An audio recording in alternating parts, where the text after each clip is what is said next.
ఈ వీడియోని నేను ఎప్పుడో చేయవలసి ఉంది. కానీ ఇప్పుడు ఈ మధ్య ఒక వీడియోని కత్తి పద్మారావు గారు చేసినటువంటి వీడియోని చూసి, అరే ఇప్పటికీ కూడా అదే వాదన వినిపిస్తూ ఉన్నాడు, వాస్తవాలు తెలియజేయాలి అనే ఉద్దేశంతో అతను చెప్పినటువంటి దానిలో ఎంత వాస్తవం ఉంది అనేది ప్రజలకు తెలియజెప్పడానికి ఈ వీడియో చేస్తున్నా. కారంచేడు సంఘటన 85లో జరిగినటువంటి సంఘటనలో మాదిగ కులస్తులు చనిపోయారు. గ్రామస్తులు చేసినది తప్పిదమే, కానీ దానిలో మా నాన్నగారి ప్రమేయం ఉన్నది, మా ఇంటి దగ్గర సమావేశం అయ్యింది అని పదే పదే నమ్మబలికాడు కత్తి పద్మారావు గారు. ఇది కేవలం ఆయన స్వార్థంతో, ఆయన ఒక ఉద్యమ నాయకుడిగా బలపడటానికి, ఆ రకంగా ప్రచారం పొందటానికి ఆయన చేసినటువంటి ఒక చర్య. అంతేగాని మా తండ్రి గారికి ఎటువంటి సంబంధము లేదు. ఆ రోజు యాక్చువల్గా మా తండ్రి గారు హైదరాబాద్లో ఉన్నారు. 10 గంటలకి కారంచేడు వచ్చారు. ఇది ఉదయం 9 గంటల 8 గంటల ప్రాంతంలో జరిగింది ఈ సంఘటన. ఈ సంఘటనకి మా నాన్నగారికి సంబంధం ఏంటో నాకు అర్థం కాలేదు. ఆయన దగ్గరికి సంఘటన అయిన తర్వాత వచ్చారు అనేటటువంటిది నిజం. 85 జూన్ మాసం అనుకుంటాను, 14వ తారీఖు 15వ తారీఖు జరిగింది. అసలు జరిగింది ఏంటంటే, అక్కడ ఒక మాదిగ కులస్తురాలు సుజాత అనుకుంటాను ఆ పేరు. ఆవిడ అక్కడ చెరువు దగ్గర శ్రీనివాసు అనే అతను గేదెను కడుగుతూ ఉంటే ఆవిడ అబ్జెక్షన్ చెప్పింది. శ్రీనివాస్కి ఆవిడకి ఘర్షణ జరిగింది. ఘర్షణ అంటే వాదన జరిగింది. ఆవిడ ఆ పక్కనే ఉన్నటువంటి ఒక కష్టంలో ఉన్నటువంటి సమావేశమై ఉన్నటువంటి మాదిగ కులస్తుల దగ్గరికి వెళ్ళి ఆవిడకి సహాయం కావాలని చెప్పి అడగ్గా వాళ్ళు వచ్చి శ్రీనివాసుని కొట్టారు. శ్రీనివాసు ఊళ్ళోకి వచ్చి సీతారామయ్య గారి తమ్ముడు ప్రసాద్ అనేటటువంటి వ్యక్తి దగ్గరికి వచ్చి ఇలా జరిగింది అని అంటే, ఈ ప్రసాద్ కూడా వెళ్ళాడు. ప్రసాద్ వెళితే ప్రసాద్ని కూడా కొట్టారు. ఇంతటితో అక్కడ ఆ సంఘటన ఆగిపోకుండా ఈ ప్రసాద్ వీళ్ళందరూ వచ్చి ఊళ్ళోకి ఈ సంఘటన గురించి చెప్పారు. ఎప్పుడైతే ఈ సంఘటన గురించి చెప్పారో, గ్రామస్తులు కొందరు ఆ రోజు రాత్రి రామాలయంలో సమావేశమయ్యి, రామాలయం దగ్గర వాళ్ళు చర్చించుకోవటం జరిగింది. ఒక రకంగా రెచ్చగొట్టడం కూడా జరిగింది ప్రజల్ని, అక్కడ ఉన్నటువంటి వాళ్ళని. అయితే అది అంతటితోటి ఆగితే పోలేదు. వాళ్ళు వచ్చి సీతారామయ్యతో చెబితే, సీతారామయ్య అనే వ్యక్తి తర్వాత చూద్దామన్నారు. తర్వాత బంగారుబాబు గారు, ఊరికి పెద్దగా ఉన్నటువంటి బంగారుబాబు గారు అంటారు, మదనమోహన్ గారు అని, వారి దగ్గరికి వచ్చి చెబితే ఆయన కూడా వాళ్ళకి సర్ది చెప్పి, రేపు చూసుకుందాంలే, మీరు తొందరపడమాకండి అని చెప్పి పంపించారు. అంతటితోటి ఆగిపోయింది. అయితే ఈ సుజాత మామగారు ఊళ్ళో రాఘవయ్య గారు అని చెప్పి ఆ ఇంటి దగ్గర తలదాచుకున్నాడు భయంతో, ఏమో వచ్చి ఏదన్నా చేస్తారేమోనని. ఆ రాఘవయ్య తలదాచుకున్నటువంటి వ్యక్తిని గ్రామస్తులు కొందరు కొట్టడం జరిగింది. ఆ తర్వాత రాఘవయ్య పల్లెలకు వెళ్ళాడు. తెల్లవారింది. ఈ గ్రామస్తులు పల్లె దగ్గరికి వెళ్ళారు. వీళ్ళ దగ్గర ఏమీ ఆయుధాలు కానీ ఏమీ లేవు.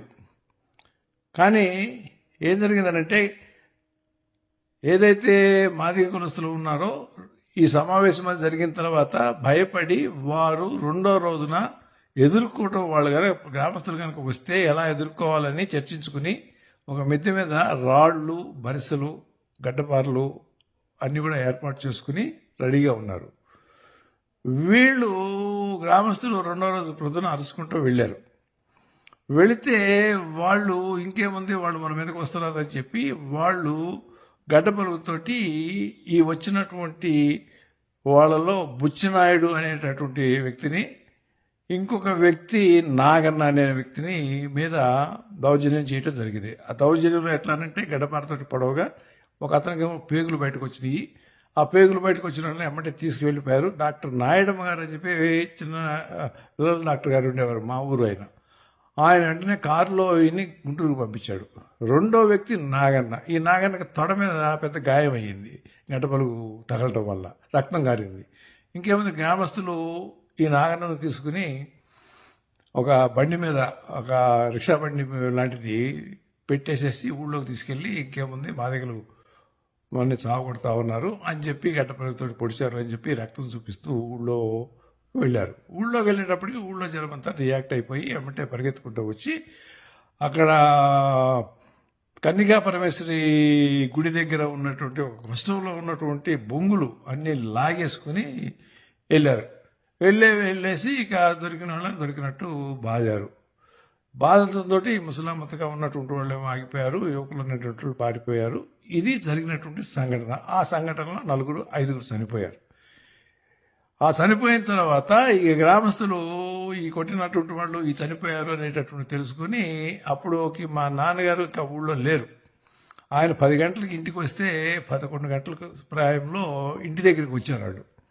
ఇంటి దగ్గరికి వచ్చి ఇట్లా జరిగింది అని అంటే మా నాన్నగారు తిట్టి వాళ్ళని మీకేం పని పాట లేదా అని చెప్పి అటువంటి చేయడం తప్పు కదా అని చెప్పి వాళ్ళని కోప్పడి పంపించేశారు.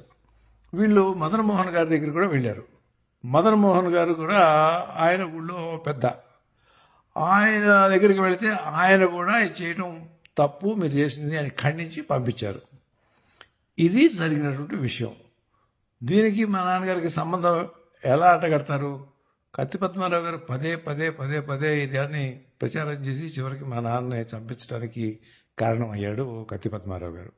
ఆయన ఉద్యమం నేతగా ఆయన ఒక ఇన్సిడెంట్ని చూపించి, రామారావు గారి బంధువు కాబట్టి ఆ ప్రాంతంలో ఒక అమ్మవారిలో కొద్దిగా పెద్దగా తలకాయగా ఉన్నటువంటి వ్యక్తిని ఈ విధంగా కనుక మనం టార్గెట్ చేస్తే ఉద్యమం బలపడుతుంది, తన నాయకత్వం బలపడుతుంది అనేటటువంటి ఒక స్వార్థంతో చేసినటువంటి కార్యక్రమమే కానీ మా నాన్నగారికి ఎటువంటి సంబంధం లేదు.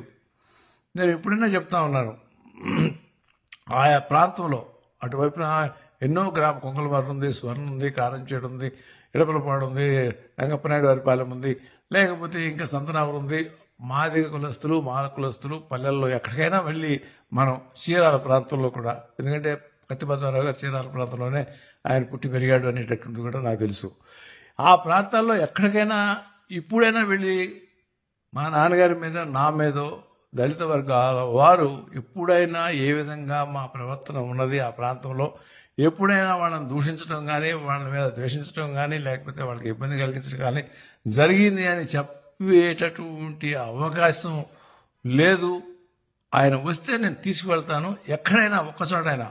లేదు ఆయనకి నాకు కావాలంటే మీరు బ్యాలెట్ పెట్టండి పల్లెల్లో, నాకు బ్యాలెట్లో తప్పకుండా 70-80% నాకు ఓటు 2 పల్లెల్లో కూడా ప్రతి గ్రామంలోనూ వేసేటటువంటి అవకాశం లాగా మా యొక్క ప్రవర్తన ప్రాంతంలో ఉన్నది ఈనాటికి. ఎంతెందుకు, విజయనగర కాలనీ అని చెప్పి ఈ మాదిగలు ఎవరైతే బాధితులు అయ్యారో తర్వాత మా ఊరి నుంచి తీసుకెళ్లి చీరాలలో ఒక ప్రాంతంలో వాళ్ళందరికీ హౌసింగ్ ఏర్పాటు చేసి విజయనగర కాలనీ అని చెప్పి అది ఒక పంచాయతీలుగా ఏర్పాటు చేశారు. ఆ పంచాయతీలో 91లో ఎలక్షన్ జరిగింది. అంటే పంచాయతీ ఎలక్షన్ కాదు, పార్లమెంట్ ఎలక్షన్. నేను అభ్యర్థిని.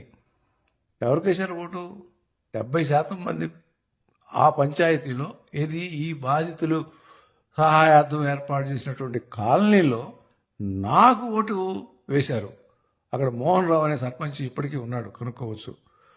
ఆయన, నేను వెళితే ఆ ఊర్లో వాళ్ళంతా స్వాగతం పలికి నన్ను ఊరేగించి తీసుకెళ్ళి ఓట్లేసి నన్ను గెలిపించినటువంటి విధానం ఆ ప్రాంతంలో ఉంది.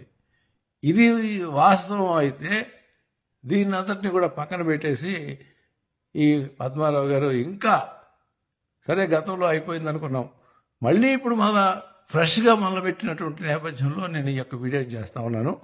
తర్వాత ఇంకొక విషయం కూడా చెప్పాలి. అక్కడ ఏదైతే మా నాన్నగారిని చంపడం జరిగిందో నక్సలైట్లు చర్య అది. ఆ నక్సలైట్లో 2 ఒకతను నూజివీడులో పట్టుబడి తర్వాత ఎన్కౌంటర్లో పోయాడు. అతను చెప్పినటువంటిది కానీ, లేకపోతే విజయ్ కుమార్ అని చెప్పేసి తర్వాత అతను డాక్టర్ చదివాడు, అతను డాక్టర్ అయ్యాడు.